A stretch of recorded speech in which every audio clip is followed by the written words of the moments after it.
Hey, what's going on? It is February 16th, Aloha Friday, and you are listening and watching the Daily AI Show live. And today we are talking about Gemini Advanced. So before we jump into that, we have Jyunmi, Beth, Karl, and I'm Brian.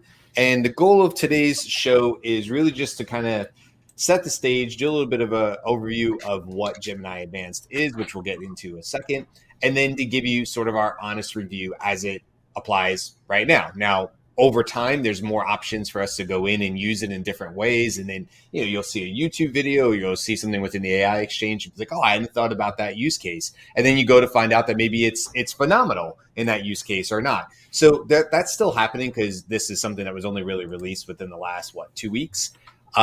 So fairly new, but we've all taken some time to work with it. And we wanted to bring you back sort of our early thoughts about, as you maybe saw in the thumbnail, thinking about Gemini makes me think of the Sprace program. Is Gemini out of this world? Is it everything that Google said it was going to be, or is it more of a crash and burn?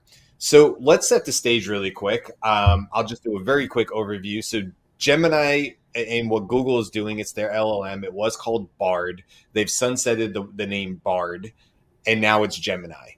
They also have another term in there, Ultra, which is important to know. Gemini would be the analogy would be Gemini would be like saying ChatGPT. Gemini Advanced would be like saying ChatGPT Plus, and Ultra would be like saying GPT 3.5 or 4. It's the model on which it's built. Right? Does that sound right? Did I do that right? Yep. Yeah, I'm getting upset. I'm getting nods from Jyunmi. I'm like, did I get that right? Because it confuses me too, and I think it confuses everybody. It's like advanced and ultra and all this other stuff. But that's what we're talking about. So we all signed up and are using for our 2 free. They give you 2 free months trial. So when you go to Gemini, just Gemini to use it, you can use that part free. Then they have their sort of better model, the one that they were sort of saying that. Benchmark test was performing or outperforming GPT-4, which is still the gold standard nearly a year after it was released, which is pretty amazing considering like things that happened yesterday with Sora, which we won't get into today, how fast things move in AI. So that's sort of the overview today. Now with that laid out, if anybody wants to add anything to that, just for further clarity, that would be great. Otherwise, maybe let's start talking about some use cases. I certainly can talk about some of mine, but does anybody have anything else to add for clarity's sake? Jyunmi. Clarity, not so much. I think you covered it. There's Gemini, the model, and then there's Gemini, the service, right? That's kind of what it breaks down to. I think the one thing I wanted to make sure that was said, and this could just because it's new, it's fast. I really enjoyed the speed. Yeah, like I tried to do some comparisons between ChatGPT with GPT-4 and Gemini Advanced with Gemini Ultra. And the speed I got out of the Gemini side was really impressive. Mm-hmm. It takes a quick moment to calculate, and then I see my entire response, which is fantastic. The slow printout, I'm sure it's fairly close in the grand scheme of things, but after having to work with ChatGPT over the last couple of weeks, in comparison, I'm just getting more and more slowdowns. The other thing I really like is I didn't run into any limitations. Like I was just hacking away for 2 hours straight, trying this question and that prompt and all this kind of stuff. And I didn't run into anything that says, oh no, now you got to wait for a couple hours. Right. You got to use the lower Gemini, the basic Gemini. Right. Yeah. And usually that works to my favor in ChatGPT because I'll get blinders on sometimes and I'll just be like, okay, let's go. And then it forces me to take a break. Cool. That's fun sometimes, but not when you're trying to do a test of capabilities. But those are the two main things that I wanted to make sure that got across is it's really fast, at least right now, and there's no limitations. Yeah, those are 2 huge call outs for sure. The speed I noticed right off the bat. It is faster. It is. Better. answers, faster, better answers. I think that really depends on the use case, which I think is what, I'm Yeah. hoping we can spend a lot of this time. So maybe, unless anybody else has anything, I don't want to jump over it, but like maybe we can actually, the better way to do this would be like to talk individual use cases. For instance, images. Did you guys play around with creating images? What was your experience with doing that? And then let's kind of give it a comparison. Really, right now, what we can compare it to is ChatGPT using DALL-E 3 in thread, right? So that would be the closest comparison that we have at the moment. We're not talking about Mid-Journey or anything where Stable Diffusion where we're using something outside. We're simply giving a comparative, apples to apples. I'm in a thread, I'm talking about something, I have it doing this creative writing, then I want an image to go with it or something like that. What was your guys' experience as far as images go? You get more images, like, because the prompt I used to test was really simple. Create me image of a cat drinking milk. Like, super simple. Speed wise, I've always thought Bard, or now Gemini, has always, from a web search perspective, has always been super smooth and faster. And I feel like the user experience on the face of it feels like, it feels really, really like crisp. Always feels crisp.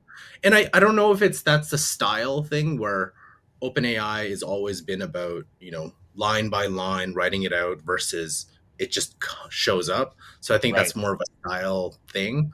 I do, every time, like, there are prompts and how to regenerate the same images with DALL-E versus Gemini. I haven't really learned how to, hey, can I get a consistent image? I haven't really tried some of those methods yet, but I feel they're very comparable in terms of, but I do like the 4 images you get. And by the way, that's the way for at least the first couple of days. That's the way DALL-E 3 worked inside of ChatGPT, and I love that. It was so nice to get 4. Like Mid-Journey kind of always did that too. It was nice to get 4 images to start with, and then kind of the Mid-Journey method, which is you dive in to one. You're like, well, that's the closest of what I was trying to achieve, and you dive into that photo. I think they're going to get there eventually, but I agree with you. Like, I was so upset when ChatGPT reduced it down to just one image. I make all the thumbnails for this show, and it can be a good weekend or it can be a bad weekend. And usually the difference is if I just can't get something rocking and rolling with the thumbnails. With that said, one thing I'll push back on is I tried several times, unless you guys found a way, I could not produce anything but a square image in Gemini. In ChatGPT, I can request it to be in a 16:9 ratio, which is what I need for the show and the thumbnails, and it will give me the wider format. In Gemini, I tried several different ways. I'm not saying I used every single one, but I tried several different ways to ask for it in different aspect ratios. And although, and this is a big issue I have with Gemini, is it's very quick to say it can do something that it absolutely cannot do. It reminds me of Pi in using that app, which is a lot of real quick, absolutely, let me go ahead and do this for you, which ends up being a whole load of BS because it can't. And that's more frustrating for the end user. So it would tell me it was going to create the wider and then just go ahead and create 4 more or 2 more square images, which is super frustrating because you're looking at it saying, I'm going to do this for you, and then failing. It would just be better if it said, I'm only capable of producing square images at this time. Great. I got my answer. I know exactly what my limitations are of this tool.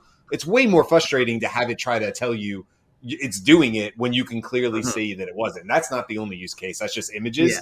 I saw that over and over and over again. But let's stay inside of images. Beth or Jyunmi, did you guys create images? So this is where we need to be reminded that that the entire communication set that we are doing is based on prediction modeling. And so there is no prediction model, I think, in this that makes, hey, I can do part of what you said, but not the other part, right? The predictive next word is like, yep or nope. those are the 2 most likely. I get you. They need to dial that back though, Beth, because like, great. It's a prediction model, but it's got to be based in some sort of reality, Right. But I'm just saying that none of the models modify what they can do, right? None of the models take what you're saying and say, well, I can do part of that, but not the other part. No. Do If they? I ask for an image of Elon Musk, it'll say no. It won't say, great, let me give Right. that to you. It'll and then give me say an image of absolutely somebody else. no, or it will say absolutely yes. It does Right. not say, I can do part of what you've asked me for, and I can't do the other part. But yes, it is. It is not accurate because I got a bunch of I can't do that. I asked things that we know it can do because the that's free the other side. version can do can like summarize a YouTube video. So Right. so I like, no, I'm sorry, I don't have access to YouTube video. No, Well, you 100% do, and you're really good at this. Like, go ahead and try to give it to me. Well, see, that's the thing I ran into because I was really excited about the video aspect, right? Because it's multimodal, it can handle all these kinds of things, and I understand they've been somewhat clear with what's possible, but I totally wanted to just have it like if I fed it a video, it could watch the video for me and analyze it and give me some information and stuff like that. It can't. And I've told it, I've tried to tell it could, but it says still no. And then I asked it, because initially it, like you said, it's very helpful. It tries to do the thing that you want, right? And so I asked it, like, well, you're multimodal and you have video capabilities. You've told us that before. It's like, yes. How do I give you the video? It's like, oh, we can't upload video right now. You got to give us a URL. I'm like, okay, I give you a URL. And it does say specifically, give us a YouTube URL if you can. Of course. And so I feed it a YouTube URL and it says, oh, this video is about this. I'm like, okay, that was instantaneously. Did you play the video? Did you even play the video at 10 speed? How did you view all the images? How's that possible? Yeah. And then it just tells me, and then finally I get it to admit, it's like, oh, well, I just read everything about the video, and then I extrapolated what the video was about, and then I drew on my information to tell you what the elements of the video were. And I'm just like, okay. But, again, I think those are predictive answers. I do not believe 100%. Yeah. But like when it's saying it, I don't think it's actually telling you what it did. Oh, I see what you're saying. I don't think it has a concept of what it does and then can translate that for you. I think it's using the predictive things to give you the most likely next answer, which is not necessarily an assessment of its own activity. Gotcha. And then telling you what it is. I will say that it's definitely tuned to seem more self-aware. Like, yes. I went through a whole list of generated a whole list of tests, prompts, and things like that to test capabilities, both from ChatGPT to test another, ChatGPT, and ask Gemini itself to create stuff. And whenever I referenced Gemini, it would take on a tone that it more recognized itself. And I know that's completely, predictive there. But that seems to be, for me anyways, it seems to be a little more comfortable when I'm speaking naturally. It's like if I'm speaking to a person, right, I'm going to reference them. I'm gonna point to them about, and relate to them when I'm asking my questions. When I do that in ChatGPT, it has no idea of itself. Like, and I understand on both things they don't have an idea of themselves, but that's how it's the way that it's tuned, I feel a little more comfortable in speaking or typing to Gemini than ChatGPT in that sense. And I don't know if that's going to be if that's a long-term value add, but I was speaking a little more natural to Gemini than I do ChatGPT, because it's definitely intentional.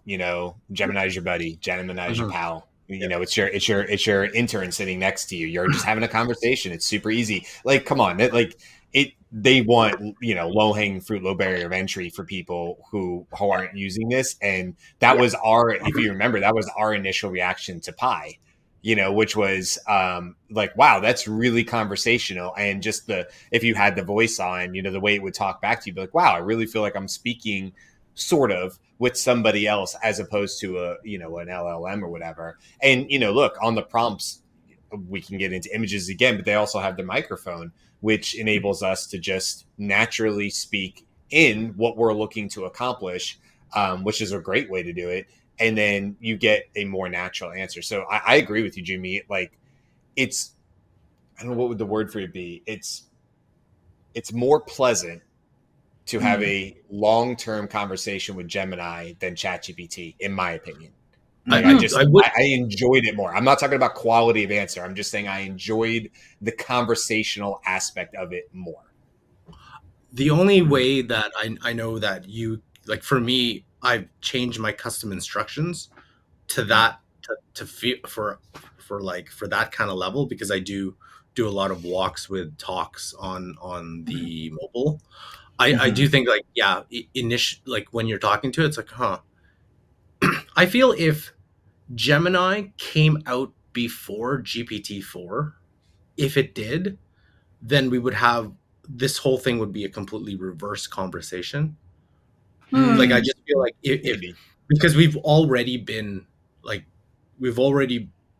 of predisposed to everything that ChatGPT, OpenAI, right? So it's like, right. And everything's being compared against it. So it's really it's really hard to break through. If every single thing is being compared against it, then it's like everyone has everyone's using it, whatever. But if Gemini came out before ChatGPT, I think, just because of speed, that's what I always liked about Bard, was from a web search perspective, until I started using Perplexity, it was just faster. Like, it's just better than Bing. Like, it's just like that thing would go, oh my gosh, this is going to take forever. It's like, this is really brutal. It's like, versus, and sometimes it would feel that the circle thing would take longer, but I actually compared the two and it was the same, but just that, like, that star going, it just feels faster. And then they would come out.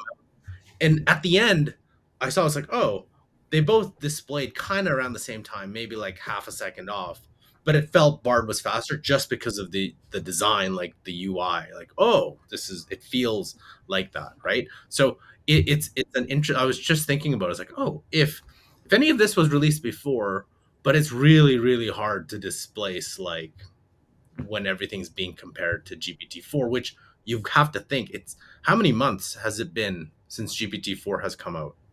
I think, like, they were saying, we were talking about the other day, it's like 12. It's like been a year or something like that. A good year, right? So and I don't think any model has quote unquote beat it, which all the media is like, oh, it's beat it. It's like, well, no, that means like whatever OpenAI did to get the 4 must have been like ridiculous, because even Google has just released something that, like, is just comparable today, right? So that's it's fascinating. But I do feel like this, they keep saying this is version 1.0, so you would argue this would be at the same level as GPT-4 when it first came out, and then none of all the features and things that are built in and all that kind of stuff. I still believe there's going to be like a custom GPT type thing in Gem. It would just, to me, make sense. So like one of the things that I really loved about Gemini that we haven't really talked about is that if I'm willing, I can give it access to my Google Drive and my Gmail, and it can have a conversation with me about what's in that without my needing to find it, without my needing to upload it, without any of that. So for me, even if it's just at GPT-4's level or slightly less than GPT-4's level, to be able to say, hey, I was in a conversation with Cassie and Adam, and we were talking about an event in March. Summarize those conversations for me, right? And it's 4 emails over a period of 3 months, right? Like, let's that alone is like, yes, okay, I'm with you. Whoa. one thing there though, and it's pretty important for our listeners, like if you do connect this to an email, I think there's a notice that says it will train on said your. Oh, right. So if you are an enterprise or whatever, Yeah. I don't know right now what the connection is there, but it's like, just to let you know, you connect it, whether I think it's your Google Docs and Gmail.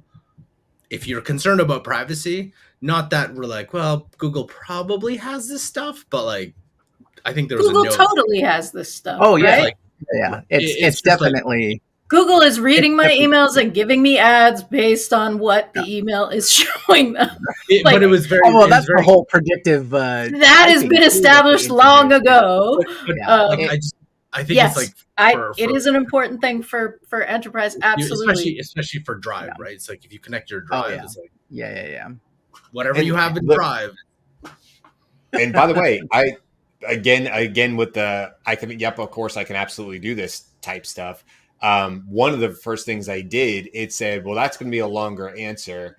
Do you want to go ahead and start putting those notes in a Google document? And I was like, yes. Then it asked me, do you want me to create the link, or do you want to create the link and just make it a shareable link and then give me the URL? I was like, I'll do that. So I create a document. I put a title on it.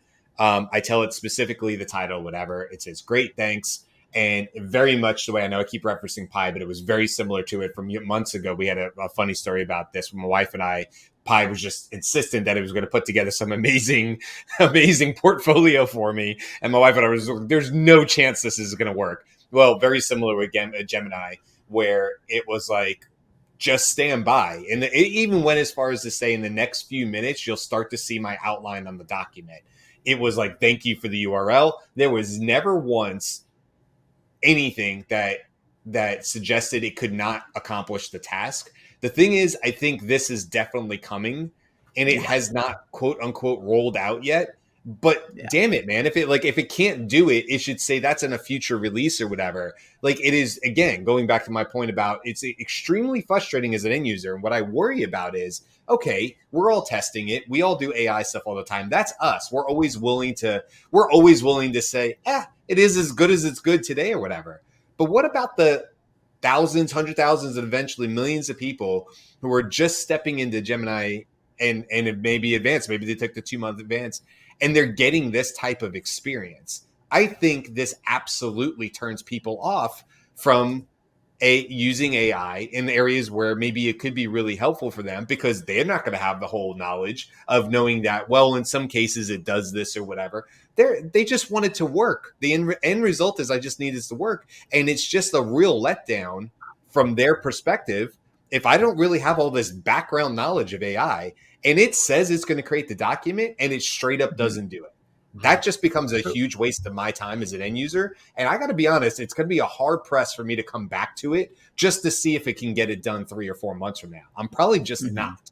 I'm going to move on to something else, or go back to ChatGPT, or go to Copilot, which we have a lot of people talking about that too with Microsoft, on and on. So it's a letdown for me, because again, however it needs to work, Beth, you talked about it being predictive. I get that, but it needs to do a better job of defining the barriers of where it can go. I mean, just yesterday, this is not really for today's topic, but they announced this idea of 1.5 Ultra, and they have 3 or 4 YouTube videos where they're clear to say, we've sped up the time of the video, but we haven't enhanced it, because they already got their hand slapped for that in December. But that is exactly what you were saying, Jyunmi, where it was able to take very long transcripts from the Apollo mission. It was able to take videos, Buster Keaton old video, and it could say, when does this happen in the video? And it time stamped it and immediately told them, this is the point. And it was right. They drew a picture of like a water well thing. They're like, when does this happen? It was a crude drawing of water coming out of a spigot, about as good as I could possibly draw. It again got the right timestamp for it. Are these cherry-picked examples? Are these highly, again, with Google on it? We don't know. And that's also future stuff anyway. That's not even where we are today, because like you said, Jyunmi, you couldn't get that to work. I also tried more simple. You tried video. I tried an image, and I said, what's going on in this image? And I was like, let me try. So I gave it an image of a freeze frame from a football game, American football. where a player was offsides. You could clearly see that player. And I was like, I wonder if it can determine what's going on. At base, I would have taken this is a football game. This seems to be a football game. I'd be like, cool. I looked at the picture, whatever. Couldn't do it. And it said, I can't look at your images. Can you it said, can you describe the image? Then gave me about 4 pages of text of how I could go and describe it. I'm like, I'm not doing that. So then I was like, let me try something different because it did have people in it, right? It technically had football players. And I've heard that can be an issue if it has images of people. So then I gave it an image of, I had just recently bought an inflatable screen, also for the Super Bowl for outside. And I happen to have an image on my computer. So I was like, great, what's in this image and where can I buy it? So weirdly, over 3 different things, it said, you can buy inflatable screens here and here, here. But in every single answer it gave me, it said, although I cannot see what's in your image. I'm like, well, it's not labeled inflatable screen. So there was no metadata. It was a Snagit screenshot. So there was no metadata to come over with it that I'm aware of because Snagit wouldn't have had it. Yet it knew that it was an inflatable screen and gave me, Walmart, Amazon. It didn't give me links, but it gave me Well, of course, because it has to process the image to know that it can't process, right? It's not allowed to process the image. It's like not saying screen, but I know that what it is. No, it totally knows what it is. It's just giving you the answer that says, because I get that all the time, right? Like, this has a person in it. I can't do it. And I'm like, no, it actually has a doll in it. Look, it's made of yarn. Yeah. Oh, okay, cool. I was just right. Like, I'm happy to talk to you about this image now. Karl, we interrupted you 10 minutes ago. No. I was just laughing at the slick videos because it's always about the slick videos, right? You got, we're going to drop the slick videos and we're going to look at these videos. And it's like, it feels like that's like, small rants. Like that is Google modus operandi. Drop the videos, get people kind of excited. And then knowing that it's like not fully baked in. And I do feel Gemini, I don't know. What did you all think? Do you think that Advanced was released a little too early? Like they haven't finally tuned it and they're just like, oh, we have to go. Like we just have to put it out because we have no choice. Or is it like, hey, this is as good as we're gonna get and we're just gonna get the feedback. Like I forgot his last name on X, who is constantly taking the feedback. It's like, hey, we have reduced the amount of the Magnific guy? Yeah. No. Yeah. Reduce the restrictions. We're trying to reduce the restriction because it was very restrictive, right? So he's always saying like, we'll reduce it. And he's pretty open to all the feedback that they're getting. So I think that's what they're doing. They're like, they don't have to pay team members. Here you go. You got 2 months free. Complain online and we get a ton of feedback. Right, I mean, it's not a PR strategy, but it is a development strategy. Yeah. You'll build it faster and you'll get closer to what the end user wants, for sure. Right. Yeah, and I think that's a great point. I think that's also a great way for people to, and this may not have been illustrated enough, but AI is beta. Where it's good, it's past alpha. It's good enough to use. If you're really good at it, you can get some good results from it, but it's still a beta program. I think if that helps people be in the right mindset when they're going in, or at least for us who are in that field, who are testing things, it's like, oh, this is beta. It's like, okay, yes, like the little notification or the warning at the bottom. It's like, Gemini can hallucinate. It might give you inaccurate information. Yeah. But try it anyway. Well, so I do want to. Okay, I've been pretty harsh, I would say, up until this point in Gemini. I do. It's faster. I like the conversational aspect of it. I've had mediocre success in all areas that I tested, just me personally, except for one, that Gemini Advanced was definitively better than ChatGPT, and that was with what I did was I took a custom GPT that I've written. Because like you can't create custom GPTs with Gemini, right? But I took all the information and I smushed it into one mega prompt. And I was like, let's go, Gemini. Let's see what you got. Not only did it have no problem running the entire prompt, is like, in fact, I'm going to share it on my screen really quick. in this example, nope, not settings, share. In this example, it wrote definitively better cold emails. I'm going to show you exactly what that looks like, because it's definitely better, not just a little better. Like ChatGPT's out of the box, not even out of the box, but she's actually telling it how to do it. Its email writing is always starts with, I hope this finds you well, right? And it has a certain thing to it. And from the sales industry, we have struggled with that, because that's something that a lot of salespeople are going to be asking for, is like, can it help me with writing emails and stuff? So I'm not going to show you all the back end of the post that's above here on the screen, because I'm not giving away my goodness to this custom GPT. We sell this. That's all I'm going to tell you. You can pay him. Yeah, reach out to Scaled.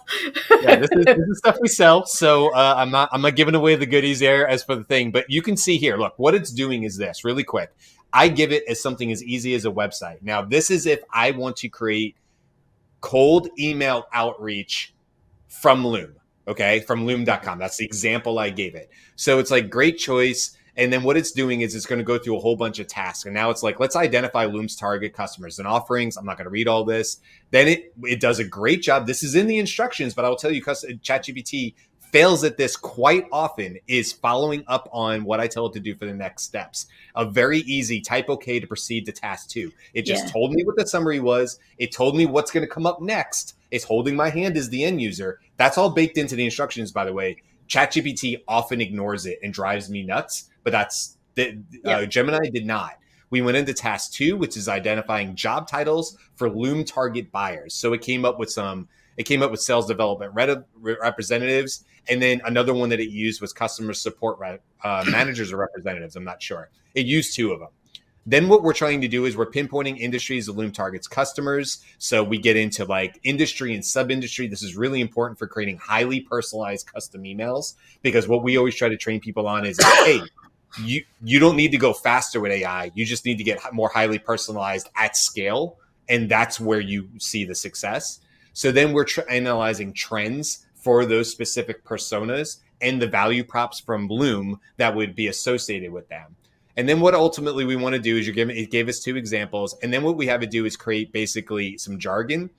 And then what we're doing is creating what we call snippets. Now, this is where we stop with custom GPT, but I'm going to show you the difference. With a snippet, essentially what it's doing, I have it up on my screen, it's giving you the summary of everything that happened before it. It's like, look, for a job title of sales development representative, SDR, in technology and SaaS space, with the trends that they would be dealing with, such as hyper-personalization and outreach, asynchronous communication, demand for video content, then the Loom value props that were identified. By the way, the only thing we entered at the top of this was one website. Everything else has been generated by Gemini. Custom GPT does it too, right? Then the jargon. Okay, what we do now is we take this and we input this information and create highly personalized cold email sequences for clients. But what I will tell you is the emails that came out of this are not just a little better, they're drastically better. And I will just read you one of them. This would be for, this is me telling it, excuse me. Let me go down a little farther. Email 1. This is for initial outreach for hyper-personalization. So we're dialing in on just one trend and value prop with some jargon. And it says, it didn't start with, I hope this email finds you well. It started with, hi, first name, by the subject line is outshine the competition with personalized outreach, then their first name. Hey, first name, I noticed. And then you enter something specific like an email or a LinkedIn post or whatever. And it got me thinking about how Loom could help your SDR team stand out from the inbox noise. Sales outreach often feels generic, but with Loom, you can create quick, personalized video introductions that showcase product benefits and context, so on and so forth. The second email, following up on my previous email, it actually wrote a very good sequence all the way through the breakup email at the end, where it's basically saying, maybe I caught you at a busy time. Is there anybody else that I could talk to? Which is what we always try to do. So it summarizes and does. So I won't keep going into that, but I will tell you without a doubt, when I did this last night, it blew me away. And my boss was going on vacation, but I will tell you, when he's back, like next Tuesday, I will be showing this to him immediately and be like, hey, Jake, holy crap. This is what we can't get custom GPT to do. So Wanted to throw that out there. It's definitely better. I agree. And two things. Number one, it makes perfect sense because Gemini is primarily built off of internal Google data. So anything that you do with Google Suite or Google Workspace, all of those kinds of things, that it has some, for lack of a better term, finely tuned data sets Yes. on doing things like emails, because it has all the emails, right?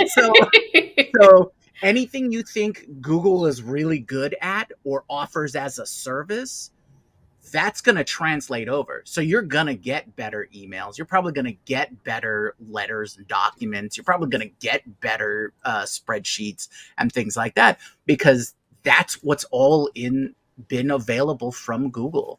That's why, Karl, like you said, the Bard experience for searching and things is good, because Google's got search. So I think this is all just a great example of Right. what Gemini will probably just be better at for those specific use cases. And the second thing is, I agree with Karl. The UI on this thing is much more comfortable. I love, like, when you were scrolling through and you seeing all the bottom options, Mhm. I love the make it more professional, make it more casual, the mores. And I did it like 3 or 4 times on on any response, and it was just getting better and better. I will admit there is a certain point where hitting more does cause it to crash, much like my video. And It's a great freeze frame, though. right.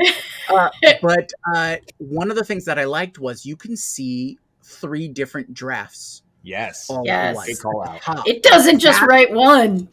Yeah, exactly. And that is super helpful, especially if your response that you get after saying more is absolutely, and then it stops. It's like, oh, well, let me look at the drafts. Oh, draft number 3 is way better, and just choose that and move on from there, which is great. And I agree sharing with that. capability and all of those different options, I think that really, those are the kinds of things that I enjoyed when testing it out, is having that more comfortable and more options to go from there. And I think that's just an example of what Google's concerned with, and that's integration into its platform as a whole. So there's 2 quick things. I agree with all of that. One that I just want to highlight, it has a check this answer. It's a picture of the Google, and it will do a Google search based on what you're talking about. It has given me absolute BS, total hallucination. And I can check all of those. It's like, yeah, no, we have no idea that URL that's linked does not exist. The other thing is that it actually can create Google Docs. You can share it to a Google Doc, and it will create a new Google Doc for you. Right now, it only does that per answer, so that's annoying. If I've had a full conversation, I'd like you to append it to the end of the Google Doc. Just not this specific answer. Yeah. But it makes me wonder, Brian, with the problem that you were having, is that an agent ability that it has been taken away? It's not giving it the agent ability to actually create the document just without you clicking the thing that says, yes, I want you to create the document. Yeah, and by the way, I think all of this is coming in short order. Karl, you said, did they release it a little early? I don't know. You guys are probably right about like, hey, everybody go test it out for 2 months. Tell us what you want. That's better. I mean, I'm not against that either. I definitely think this is early. I definitely think by summer of this year, 2024, we're going to see documents created, more integrations with emails, all that kind of stuff. And I think, very a la a Copilot that's, with Microsoft, that's obviously who their probably more direct competitor is, I would say, is Microsoft Copilot and Gemini. Copilot has already kind of come out and integrated with some stuff with 365 and different things they're trying to do. And it's becoming more and more popular based off of obviously the OpenAI infrastructure and models and things like that. Obviously, Google wants to play in the same space. They want you to go, stay in the Google Sheets, stay in the Google presentation, stay in the slideshows and the emails. My company uses all Google Docs and all that for work. So I'm not against this. This is actually pretty cool if it does this. And if it's just baked into Drive, that would be great. If I'm in Drive and I can just call up Gemini and it can do all these cool things, but then search all my documents and pull up the last 5 SOWs that I wrote that are kind of similar to what this next company is asking me for, and it saves me from having to write a net new SOW. Yes, I would love that. That is a huge, efficiency for something that we do in my world, in my company all the time. So there's a lot that I think can come from this. I would say the creativity, by the way, I did try, I had to try my movie mashup one. I did that one as well, where I took Shrek and Indiana Jones. It was comparable. It still gave me a really fun story. I had some fun going back and forth with it, and it did the movie mashup. So it did work with a very long, complex prompt like that as well. That one prompt probably had 16 different sub-prompt things in it with instructions and criteria. And I will say, again, credit where credit's due. It had zero problem reading a very long prompt. I don't know how long it was, but a very long prompt. And it did it, to your point, Jimmy. Like, I see what we're doing here, and off we went. There was like almost zero lag, which I was really, really impressed with. Last thoughts on this one.